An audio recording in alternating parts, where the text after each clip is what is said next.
ദുൽഖർ സൽമാനും കീർത്തി സുരേഷും ഒന്നിക്കുന്നു. തമിഴിലെ പ്രശസ്ത നടി സാവിത്രിയുടെ ജീവിതകഥ തമിഴിൽ മഹാനദി എന്ന പേരിൽ ചിത്രീകരണം നടക്കുകയാണ്.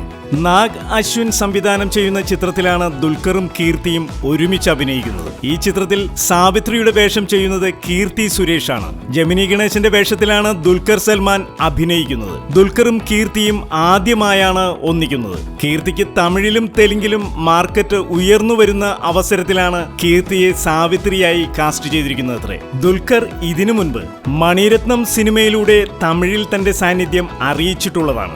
മണിരത്നത്തിന്റെ ഓക്കെ കൺമണിയിലും സംസാരം ആരോഗ്യത്തിന് ഹാനികരമെന്ന സിനിമയിലും ദുൽഖർ തമിഴിൽ അഭിനയിച്ചിട്ടുണ്ട്. ദിവസവും വരുന്ന ഗോസിപ്പുകൾക്കും എന്റർടൈൻമെന്റ് ന്യൂസുകൾക്കും വേണ്ടി ഇപ്പോൾ തന്നെ സബ്സ്ക്രൈബ് ചെയ്യുക.